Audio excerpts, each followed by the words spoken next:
Some people inherit money. Some inherit power. I inherited hope, and on the night everything changed. I learned that hope could be the most dangerous thing in the world. The crystal chandelier above me scattered gold light across the ballroom, turning hundreds of diamonds into tiny stars. I stood near the back wall, smoothing the wrinkles from a navy blue dress that had belonged to my mother. It was 6 years old, slightly outdated, and completely out of place among women wearing designer gowns that probably cost more than my annual salary. But it was all I had, and tonight wasn't about appearances. Tonight was about saving Hope House. The charity auction buzzed with conversation, laughter, and the quiet confidence of people who never worried about rent, medical bills, or whether a community center would survive another month. I wrapped my fingers around the silver bracelet my mother had worn every day of her life and tried to steady my breathing. Hope House had served children from our neighborhood for nearly 30 years. It offered tutoring, meals, counseling, and a safe place to go when life became too heavy for small shoulders. Now it was drowning in debt. Tonight's fundraiser was our last chance. If we failed, the doors would close forever. "Emily," a familiar voice called. I turned to see Mrs. Henderson, one of our oldest donors. Her smile looked strained. "I'm glad you came." My stomach tightened. "That bad?" She hesitated before nodding. "The bidding starts in 10 minutes. But there's something you should know." The way she looked away told me I wasn't going to like the answer. "A buyer arrived this afternoon. Someone with very deep pockets." My chest sank. "How deep?" Before she could answer, the room changed. It wasn't loud. Nobody announced anything. Yet conversation softened. Heads turned. The energy shifted the way the air changes before a storm. I followed their gaze toward the entrance. A tall man stepped inside wearing a perfectly tailored black suit. He moved calmly, without hurry, but every eye followed him. Dark hair, sharp features, quiet authority. The kind of presence that didn't demand attention because it never needed to. Alexander Pierce. Even I knew the name. Everyone did. Newspapers called him a financial genius. Business magazines called him a kingmaker. The internet called him the king of fortune. Rumors called him far more interesting things. He paused near the entrance, speaking briefly to an older man before his eyes swept across the room. For a second, they landed on me. Just a second. But something about the intensity of that glance made my pulse stumble. Then he looked away as if I were no different from the paintings on the walls. "That's him," Mrs. Henderson whispered. "He's buying the property." The words hit harder than I expected. Not because I knew him. Not because I feared him. Because I suddenly understood what money could do. It could erase years of memories with a signature. It could replace hope with profit. Across the ballroom, Alexander Pierce accepted a glass of sparkling water and glanced toward the stage where the auction would begin. He looked completely relaxed, as if the outcome had already been decided. Maybe it had, but as I stared at the man everyone seemed to fear, one thought refused to leave me. If he believed Hope House was just another building, then he had no idea what he was about to take from us. The auction began at exactly 8 o'clock. A spotlight illuminated the stage while servers quietly moved between tables carrying silver trays and polite smiles. I sat near the back with my hands folded tightly in my lap, trying not to think about everything we stood to lose.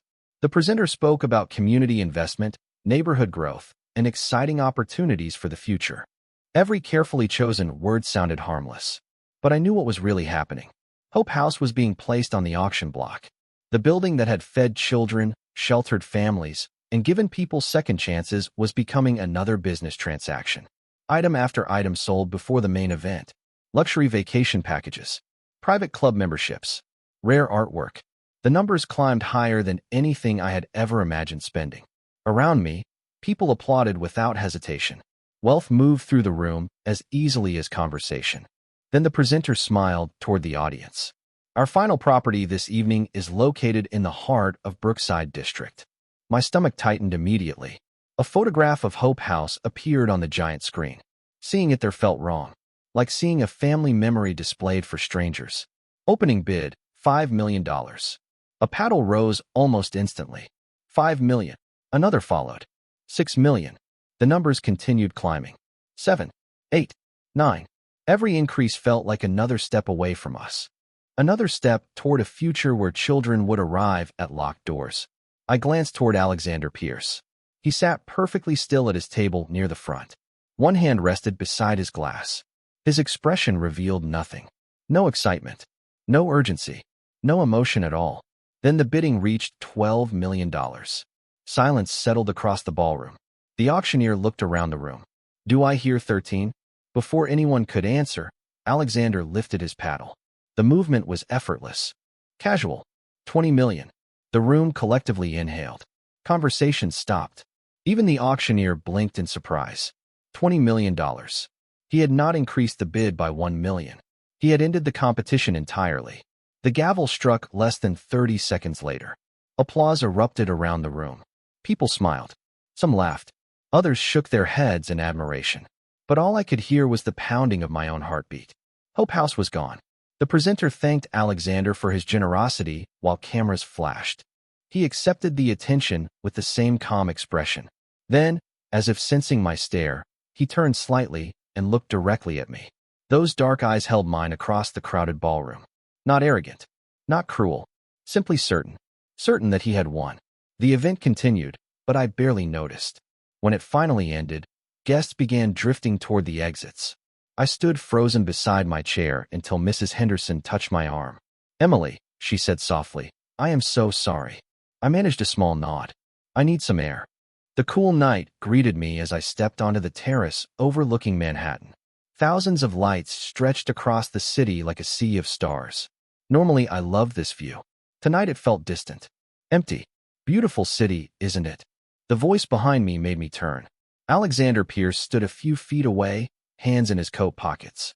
Up close, he looked even more intimidating. Not because of his size or his expensive suit. Because he carried himself like a man accustomed to shaping outcomes. "If you came to celebrate," I said quietly, "you picked the wrong balcony." A faint smile touched his face. "I did not come to celebrate.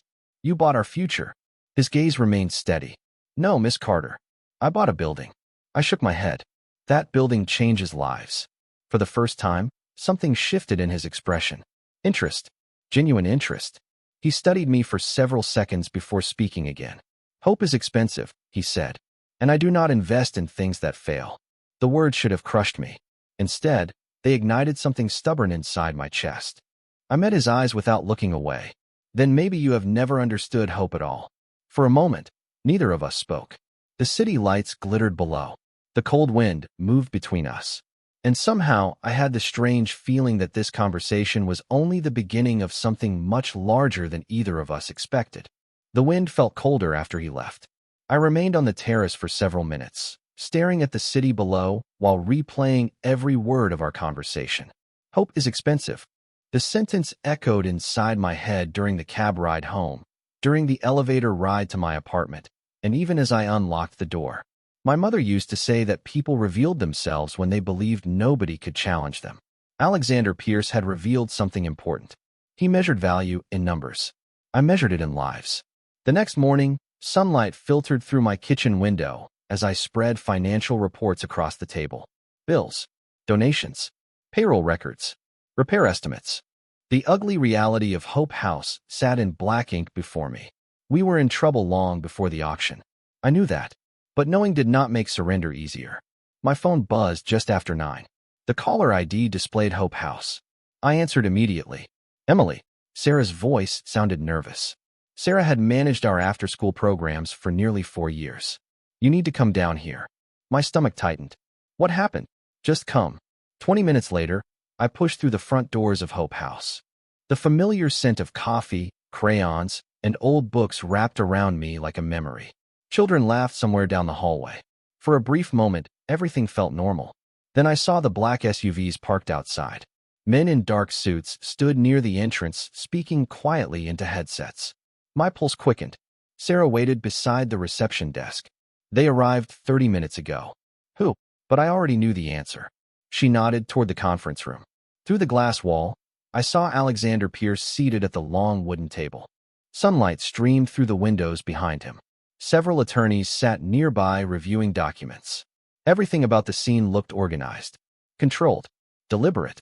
He glanced up as I entered. Those dark eyes found mine instantly. "Miss Carter." I ignored the chair across from him and remained standing. "What are you doing here?" One of the attorneys slid a folder across the table. "We are conducting an asset review." I looked at the folder without touching it. This is not an asset. The attorney appeared confused.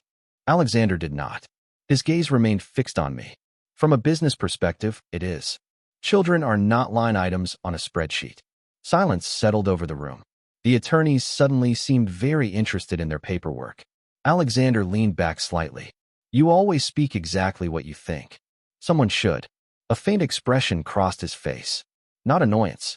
Something closer to amusement. Interesting strategy. I folded my arms. Honesty is not a strategy. For the first time, the corner of his mouth lifted. Barely. Yet somehow that tiny reaction felt more surprising than if he had laughed out loud. Then his attention shifted toward a framed photograph hanging on the wall behind me. His expression changed immediately. The amusement disappeared. His eyes narrowed. Where did you get that photograph? I turned toward it.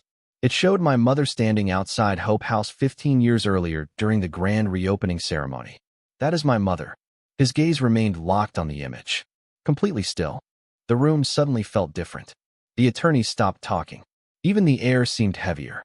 Eleanor Carter? He asked quietly. Hearing her name in his voice sent an unexpected chill through me. You knew her? For several seconds he said nothing.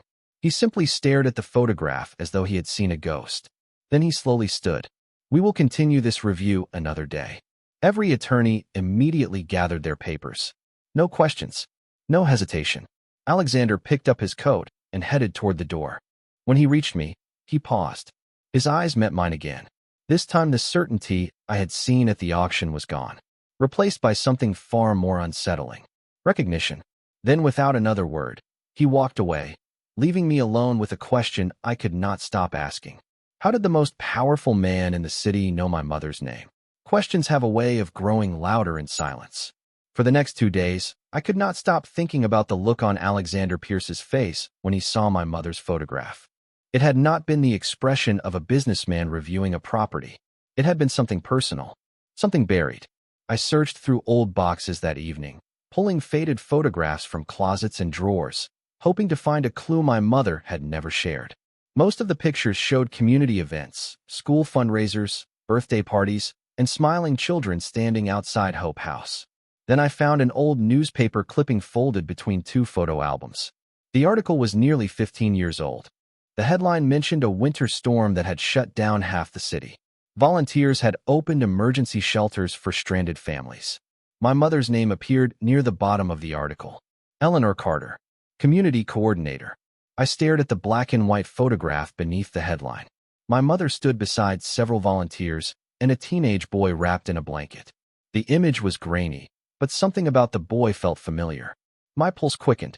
I moved closer to the lamp and studied the picture. Dark hair, sharp features, serious eyes. My breath caught. It looked remarkably like a younger Alexander Pierce. The next morning I arrived at Hope House earlier than usual. Rain tapped softly against the windows while children worked on art projects in the activity room. Everything seemed normal until Sarah rushed into my office carrying a tablet. Emily, you need to see this. I looked up from a stack of paperwork. What happened? She placed the tablet in front of me. A business article filled the screen. The headline announced a major press conference scheduled for that afternoon. Alexander Pierce would be speaking publicly about future development plans for Brookside District. My stomach tightened. That includes us. Sarah nodded. Everyone thinks he is going to announce demolition plans. The room suddenly felt smaller. For days I had been chasing questions about my mother. Now reality returned with painful clarity. Hope House was still at risk. At 2 o'clock that afternoon, a crowd gathered outside Pierce Financial Tower. Reporters lined the sidewalk. Cameras pointed toward the entrance. I stood near the back, hoping to hear something that might reveal our future. Then the glass doors opened. Alexander stepped outside surrounded by executives and advisors. The crowd immediately erupted with questions. He remained calm as flashes illuminated the gray afternoon sky. After several routine announcements, a reporter raised her hand. Mr. Pierce, what are your plans for the Brookside property acquisition? Silence fell. Every microphone shifted toward him. Every camera focused on his face.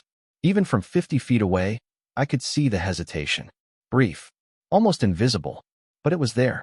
His eyes moved through the crowd until they found me, standing among strangers, watching, waiting. For one strange moment, it felt as though the entire city disappeared. Then he looked toward the reporters again. No final decision has been made, he said. Murmurs spread through the crowd. The answer surprised everyone. It surprised me most of all, because the Alexander Pierce I had met at the auction seemed like a man who always had a plan. Yet when it came to Hope House, uncertainty had entered his voice. And somehow, I knew my mother was the reason. The notice arrived on a Thursday morning. I knew something was wrong the moment I saw the certified envelope resting on my desk. Thick paper. Official seal. The kind of letter that changes lives before it is even opened. Outside my office window, children were arriving for the after-school program. Their laughter drifted through the hallway, bright and careless. For a few seconds, I just stared at the envelope, afraid that opening it would make everything real. Then I broke the seal. The words blurred together at first. Legal language. Property transfer clauses. Occupancy requirements. Deadlines. My eyes finally landed on the sentence that mattered. Hope House was ordered to vacate the premises within 30 days. My hands went cold. 30 days. 3 decades of memories reduced to a deadline. I lowered the paper slowly and listened to the sounds beyond the office door. A little girl asking for markers. Someone practicing piano in the music room. A volunteer helping students with homework. Ordinary moments. Precious moments. Moments that suddenly had an expiration date. Sarah entered without knocking. One look at my face told her everything. "No," she whispered. I handed her the letter. Silence filled the room as she read. When she finished, she sat heavily in the chair across from me. "What do we do?" I wanted to answer. I wanted to sound brave and confident the way my mother always had. Instead, I looked at the framed photograph sitting on my desk. Eleanor Carter smiling beside the original Hope House sign. She had built this place from nothing. She had believed that every child deserved a safe place to dream. And now I was about to lose it. By noon, the news had spread through the building. Staff members gathered in small groups. Volunteers spoke in hushed voices. Parents arrived asking questions I could not answer. The hardest conversation came near closing time. Noah Reynolds stood in my doorway holding a science project he had spent weeks building. At 10 years old, he had already experienced more instability than most adults. "Miss Carter," he asked quietly, "are they really closing us?" The question struck harder than any legal notice. I forced a smile. "We are going to keep trying." He nodded slowly. "My mom says when people stop hoping, they lose twice." For a moment I could not speak. Then I reached out and squeezed his shoulder. "Your mom sounds smart." After he left, I sat alone in the darkening office. Rain tapped softly against the windows. The city lights outside blurred into streaks of gold and white. My phone suddenly buzzed. An unknown number. I almost ignored it. Almost. Then I answered. "Hello." A familiar voice filled the silence. Calm. Controlled. Impossible to mistake. "Miss Carter." Every muscle in my body tightened. "Mr. Pierce." Several seconds passed. "You received the notice." It was not a question. I looked down at the document still lying on my desk. "Did you call to make sure I read it?" The rain intensified outside. For the first time since meeting him, Alexander sounded tired. Not weak. Not uncertain. Just tired. "I called because there is something you deserve to know." I stood slowly. My heart began to pound. "What?" Silence lingered on the line. Then he spoke words that changed everything. "Your mother once saved someone very important to me." The rain continued long after the call ended. I remained in my office staring at the dark window, listening to the distant rumble of thunder somewhere beyond the city skyline. "Your mother once saved someone very important to me." The words refused to leave my mind. I barely slept that night.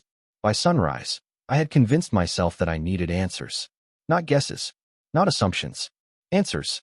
The following afternoon, I found myself standing outside a quiet coffee shop on the Upper East Side. Alexander had suggested the location. Neutral ground, he called it. The kind of place where nobody would pay attention to two people sitting in a corner booth. I arrived 10 minutes early. My nerves arrived even earlier.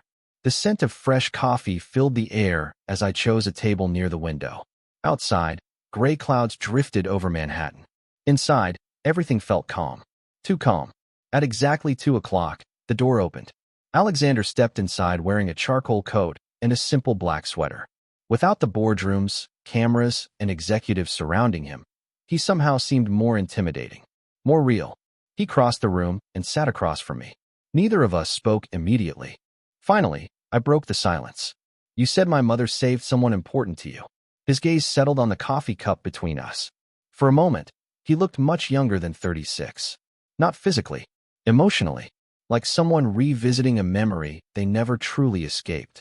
15 years ago, he began quietly. A blizzard stranded hundreds of people across the city. Shelters were overflowing. Roads were closed. My younger sister and I were traveling home when our car broke down. I remembered the newspaper clipping, the winter storm, the emergency shelters. My pulse quickened. You were the boy in the photograph. He nodded slowly.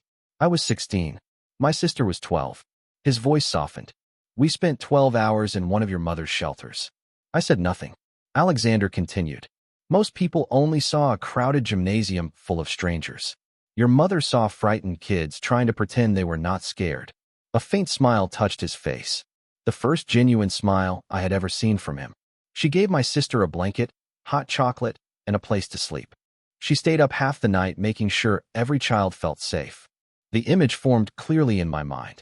My mother moving through a room full of people, helping whoever needed help. It sounded exactly like her. Why did it matter so much? I asked. The smile disappeared. He looked toward the rain streaking down the window. Because it was one of the last times I ever saw my sister happy. Something tightened in my chest. The sadness in his voice was impossible to miss. What happened? Alexander remained silent for several seconds. When he finally looked back at me, his eyes carried a loneliness I had never expected to find there. I spent most of my life chasing success because I believed money could protect the people I loved. He paused. I learned too late that some things cannot be bought. The words hung between us. Heavy, honest. For the first time since meeting him, I stopped seeing the billionaire, the empire builder, the man who bought entire neighborhoods. Instead, I saw someone carrying an old wound he had never learned how to heal. Then he reached into his coat pocket and placed a small photograph on the table. My breath caught immediately. It showed my mother standing beside a smiling 12-year-old girl wrapped in a blue blanket.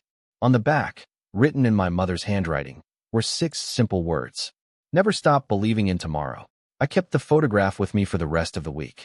Every time I looked at it, I felt as though my mother was reaching across time, trying to remind me of something important. Never stop believing in tomorrow. The words followed me through every meeting, every phone call, every difficult conversation about Hope House.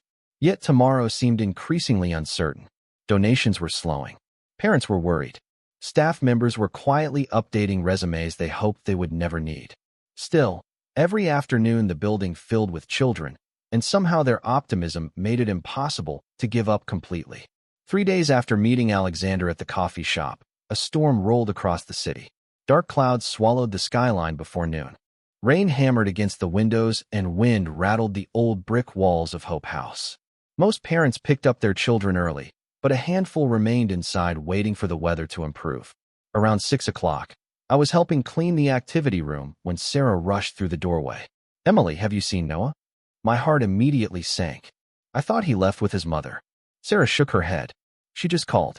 He never made it home. Panic spread through the room. We searched every hallway, every classroom, every storage closet. Nothing. Then one of the younger children spoke up. Noah said he forgot something upstairs. Upstairs. My stomach tightened.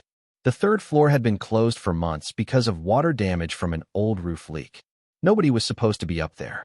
I grabbed a flashlight and headed for the stairwell. Rain pounded the building as I climbed. The old structure groaned beneath the force of the storm. When I reached the 3rd floor, the hallway was dark except for occasional flashes of lightning through cracked windows. Noah, my voice echoed through the empty corridor. No answer. Then I heard it. A faint sound near the far end of the hall. I followed it toward one of the abandoned classrooms. The door stood slightly open. Inside, Noah crouched beside an old cabinet, clutching a worn stuffed bear against his chest.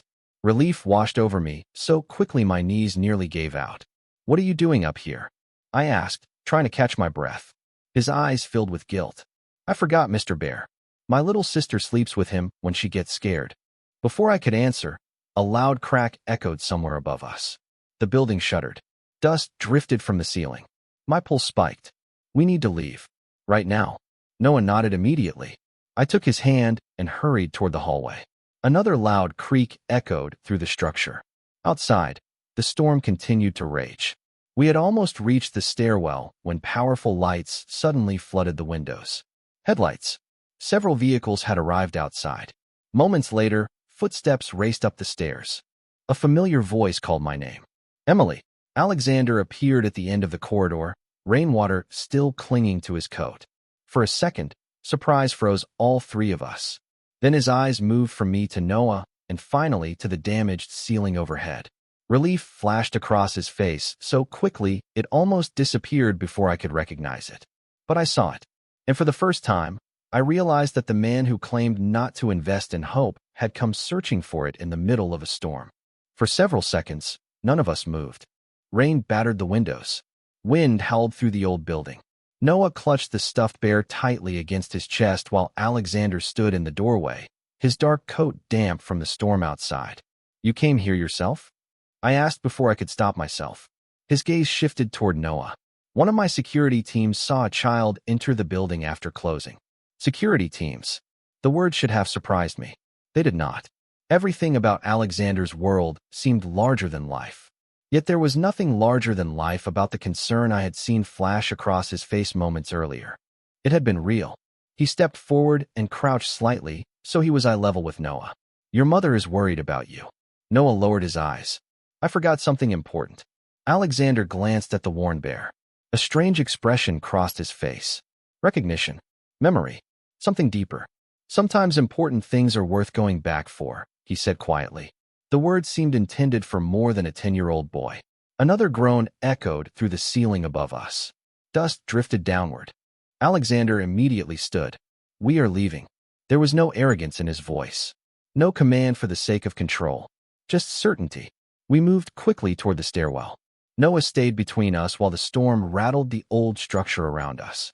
By the time we reached the first floor, my pulse had finally begun to settle. Several members of Alexander's security team waited near the entrance. Outside, flashing hazard lights reflected across puddles covering the parking lot. Noah's mother rushed forward the moment she saw him. Tears filled her eyes as she wrapped him in a tight embrace. I stepped back, giving them space. The sight should have made me feel relieved. Instead, I noticed Alexander watching them with an expression I had never seen before.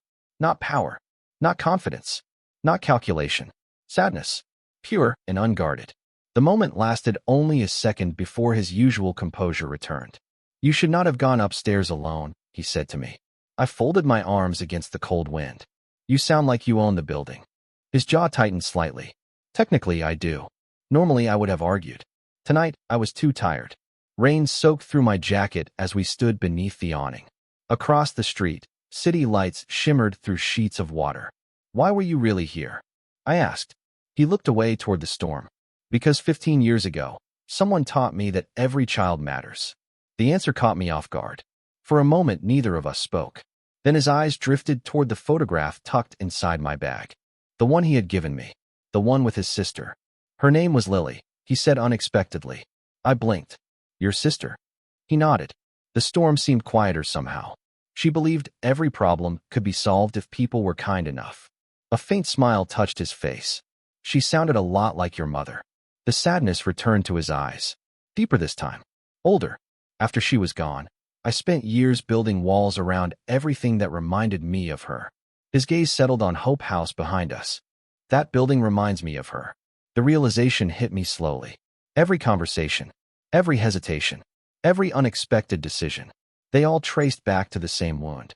Alexander Pierce had not been fighting Hope House. He had been fighting a memory. And standing there beneath the storm-dark sky, I finally understood something that changed the way I saw him forever. The man everyone called powerful was still carrying the grief of a boy who had once been saved by hope. The days after the storm felt strangely different. Not dramatically different. There were no grand announcements. No sudden miracles. Hope House was still scheduled to close. The bill still sat on my desk. The uncertainty still followed me home every night.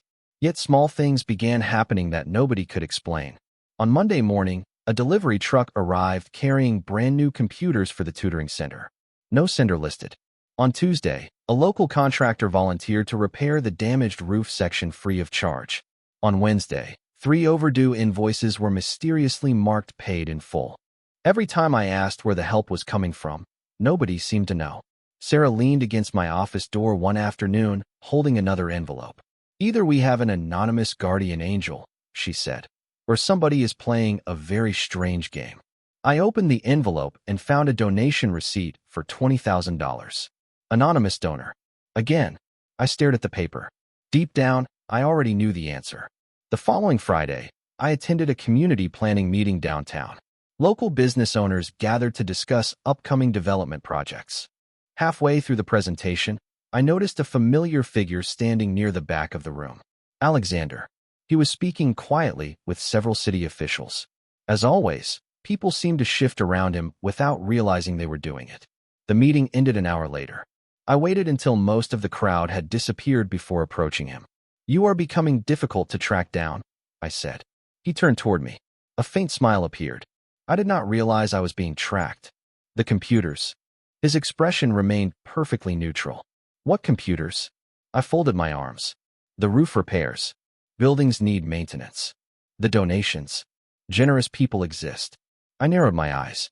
"You are a terrible liar." To my surprise, he laughed softly. The sound caught me completely off guard. It transformed his face in a way I had never seen before. For a brief moment, the billionaire disappeared. The guarded man disappeared. What remained was simply Alexander. Human, uncomplicated, real. "If I were helping," he said carefully, "you would probably refuse." The honesty in his voice made it impossible to argue. "Maybe." His gaze drifted toward the city skyline beyond the conference center windows. Late afternoon sunlight reflected from hundreds of glass towers. "Your mother never asked who deserved help," he said quietly. "She simply helped." The words settled between us. Neither of us spoke for several seconds. Then my phone rang. "Sarah." I answered immediately. "Emily." Her voice sounded breathless. "You need to come back right now." Every muscle in my body tightened. "What happened?" "Nothing bad." Relief flooded through me. "Then what is it?" I heard excitement in her voice. Genuine excitement. "You are not going to believe this." 30 minutes later, I walked through the front doors of Hope House and stopped cold. The lobby was filled with people. Volunteers. Parents. Local business owners. Teachers. Community leaders. More than 100 people stood shoulder to shoulder throughout the building. Banners covered the walls. Donation boxes overflowed near the entrance. At the center of the room stood Noah, holding a handmade sign. The message was written in bright blue paint. "Hope lives here." My throat tightened. Then I noticed someone standing quietly near the back exit, watching the celebration from a distance. Alexander met my eyes across the crowded room. Before I could reach him, he slipped outside and disappeared into the evening, leaving behind a building that suddenly felt more alive than it had in years. The invitation arrived on heavy cream-colored paper 3 days later. I found it waiting on my desk when I arrived at Hope House that morning. Embossed gold lettering. Formal language. A charity gala hosted at Fortune Tower. The city's most influential business leaders would attend. At the bottom, a handwritten note appeared in familiar script. "I hope you will come. Alexander." I stared at the card longer than I should have. Part of me wanted to throw it away. Another part could not ignore the fact that Hope House was still standing largely because of him. By Friday evening, I found myself stepping out of a cab beneath the towering glass structure that dominated the Manhattan skyline. Fortune Tower glittered against the night sky like a beacon. Valets moved between luxury cars. Guests in elegant attire disappeared through revolving doors. Everything about the evening felt far removed from the world of community centers and homework clubs. Yet somehow I had been invited into it. Inside, crystal chandeliers illuminated a ballroom filled with music and conversation. Waiters moved gracefully through the crowd, carrying trays of sparkling water and hors d'oeuvres. I adjusted the sleeve of my navy dress and tried not to feel out of place. "You came." I turned toward the voice. Alexander stood beside me wearing a black tuxedo. The sight of him momentarily stole my ability to respond. Not because of his appearance, but because he looked genuinely relieved. "You sound surprised," I said. "I was not certain you would accept." "Neither was I." A smile touched his face. For a few minutes we spoke quietly about Hope House, community projects, and plans for the future. The conversation felt easy in a way that still surprised me. Then the atmosphere shifted. It was subtle at first. A few executives exchanged nervous glances. Several people near the entrance suddenly became very interested in their phones. Alexander noticed immediately. His expression hardened. The warmth vanished from his eyes. I followed his gaze toward a group of powerful investors entering the ballroom. One man in particular seemed to command attention. Silver hair, expensive suit, sharp smile that never reached his eyes. Who was that? I asked quietly. Alexander's jaw tightened. Someone who prefers control over compassion. The answer revealed very little, yet it revealed enough. The man's eyes swept across the room before landing on me. For a brief moment, something unreadable crossed his expression. Then he smiled. The feeling that settled in my stomach was immediate and unpleasant. Not fear. Instinct. The kind that warns you when something important is about to change. The evening continued, but the mood never fully recovered. Later, while standing near a balcony overlooking the city, I noticed Alexander speaking intensely with several advisors. Concern lined every face. Whatever conversation they were having, it was not about donations or charity projects. When he finally returned, his attention immediately settled on me. "I need you to do something for me," he said quietly. The seriousness in his voice erased any remaining trace of the celebration around us. "What is it?" He glanced toward the crowded ballroom before looking back at me. "For the next few days, do not go anywhere alone." My pulse quickened. "Alexander, promise me." The city lights stretched endlessly beyond the glass walls. Music drifted through the ballroom. Yet suddenly, everything felt very far away. Because for the first time since meeting him, I realized that whatever world Alexander Pierce truly belonged to had finally noticed me too. For the next several days, Alexander's warning followed me everywhere. I heard it while unlocking the doors of Hope House each morning. I heard it while reviewing budgets late at night. I even heard it in the quiet moments when I tried convincing myself that I was overreacting. Do not go anywhere alone. The problem was that my life had always required independence. Hope House depended on it. The families depended on it. I depended on it. Yet something had changed after the gala. Twice that week, unfamiliar cars appeared near the building. They never stayed long. They never caused trouble. They simply appeared and disappeared. Each time, a strange feeling settled in my stomach. By Friday afternoon, the city was wrapped in low gray clouds. I had just finished a meeting with local donors when my phone buzzed.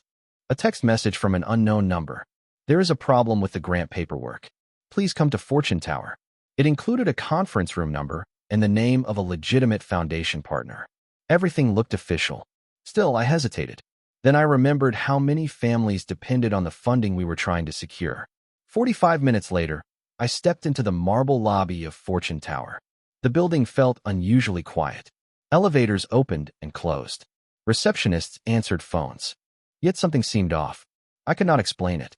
The conference room listed in the message sat empty when I arrived. No meeting. No paperwork. No foundation representatives. Just silence. My pulse quickened. I immediately reached for my phone. Before I could place a call, the conference room door opened. A silver-haired man stepped inside. The same man I had seen at the gala. The one whose smile never reached his eyes. "Miss Carter," he said pleasantly. "Thank you for coming. Every instinct told me to leave. I think there has been a misunderstanding." His smile widened slightly. "Actually, there has been perfect understanding." The room suddenly felt smaller, colder. I backed toward the door. "I am leaving." "Not yet." His voice remained calm, controlled. "You have become very important to Alexander Pierce." My heart stumbled. The man walked slowly toward the conference table. Powerful men always have weaknesses. Most spend their lives pretending otherwise. I gripped my phone tighter. "I do not know what you are talking about." "Of course you do." He gestured toward the chair opposite him. "Sit down. This conversation will be brief." Before I could answer, the conference room door opened again. Alexander entered. The atmosphere changed instantly. Not because he raised his voice. Not because he appeared angry. The change came from something far deeper. The silver-haired man smiled as though expecting him. Alexander's attention moved directly to me. Relief flashed across his face. Then his gaze shifted toward the older man. The warmth disappeared completely. Silence filled the room. Heavy. Absolute. Finally, the older man spoke. "Interesting, isn't it?" Alexander said nothing. "All these years protecting your empire. All these years protecting your reputation. Yet this is what finally brought you running." My pulse hammered in my ears. Alexander never looked away from him. "Leave her out of this." The response came immediately. No hesitation. No negotiation. The older man leaned back in his chair. "Then perhaps it is time to discuss what you are willing to give up." For the first time since meeting Alexander Pierce, I saw a man standing at a crossroads between everything he had built and the one thing he could not bear to lose. The silence inside the conference room seemed to stretch forever. I looked from Alexander to the silver-haired man and realized I was witnessing a conversation that had begun long before I entered either of their lives. Years of rivalry, years of pride, years of choices. The older man folded his hands calmly. "It is very simple," he said. "Walk away from the Harbor District project. Transfer your controlling interest. End your expansion plans." I did not fully understand the business implications, but I understood one thing immediately. He was asking Alexander to surrender something enormous, something he had spent years building. Alexander never looked away from him. "And if I do?" The older man's smile returned. "Then Miss Carter can return to her life without becoming part of our disagreements." My heart sank. This was never about me. Not really. I was leverage, a pressure point, a way to force a decision. I stepped forward. "Stop." Both men turned toward me. "I am not a bargaining chip." The older man chuckled softly. "Unfortunately, influence rarely asks permission." I expected Alexander to argue, to negotiate, to delay. Instead, he reached into his jacket and removed a folder. He placed it on the table. "It is done." The room fell completely silent. Even the older man looked surprised. Slowly, he opened the folder and reviewed the documents inside. Whatever he found there seemed to satisfy him. He closed it and stood. "I honestly did not believe you would choose this." Alexander's voice remained calm. Neither did I. For the first time, the older man seemed uncertain. Then he nodded once and walked toward the door. Within seconds, he was gone. The room felt different immediately. Lighter, yet somehow sadder. I stared at Alexander. What was in that folder? He looked toward the city beyond the glass windows. The late afternoon sun reflected across Manhattan in shades of gold. Everything he asked for. I felt my breath catch. "You gave it up?" He nodded. "Why?" The question escaped before I could stop it. Finally, he looked at me. His eyes were tired, honest, unprotected. "Because I spent most of my life believing success meant holding on to everything." He paused. "Then I met someone who reminded me that some things matter more." Emotion tightened my throat. I wanted to say something. "Thank you. Do not do this. You should not have sacrificed so much." None of the words felt right. Alexander smiled faintly. "Your mother used to tell people that hope requires courage." He glanced toward the folder. I think I finally understand what she meant. We left Fortune Tower together that evening. The city moved around us in its usual rhythm. Taxis, pedestrians, flashing traffic lights. Yet everything felt different. As we stood beside the curb, I looked at the man who had once purchased an entire neighborhood without hesitation. The man who measured success in numbers and acquisitions. He seemed smaller somehow, not weaker, human. And that realization hurt more than I expected. Because deep inside, I already knew something he had not yet realized. He had given up part of his empire for me. But until he learned how to live beyond that empire, neither of us truly knew what came next. 3 months passed before I saw Alexander again. Summer arrived slowly in New York. Trees along Brookside District turned green. Children filled the sidewalks with bicycles, chalk drawings, and laughter. Life moved forward the way it always does. Quietly, relentlessly. Hope House remained open. More than open, it was thriving. Community support had grown beyond anything we imagined. New volunteers arrived every week. Local businesses partnered with our programs. Families who once needed help had become the people offering it. Yet despite all of that, a small part of me still looked for a familiar face in every crowd. Alexander never called, never visited, never asked for credit. The newspapers continued covering his business decisions. One article mentioned that he had sold several major development projects. Another reported that he had stepped away from multiple expansion plans that once defined his empire. Analysts called it unexpected. Some called it foolish. I never believed either description. Then one Friday afternoon, Sarah rushed into my office holding her phone. "Emily." Her voice sounded breathless. "You need to come with me." 20 minutes later, we stood outside a newly completed building on the edge of Brookside.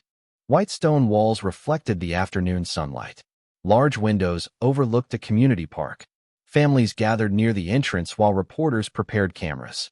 Above the front doors, elegant silver letters spelled out a name that instantly stole my breath. Eleanor Carter Children's Hospital. My eyes filled before I could stop them. He did this, Sarah whispered. I already knew. The ceremony began a few minutes later. Community leaders spoke. Doctors spoke. Families shared stories. Then the crowd parted. Alexander stepped onto the stage. For a moment, nobody spoke. He looked different. Not because of his clothes.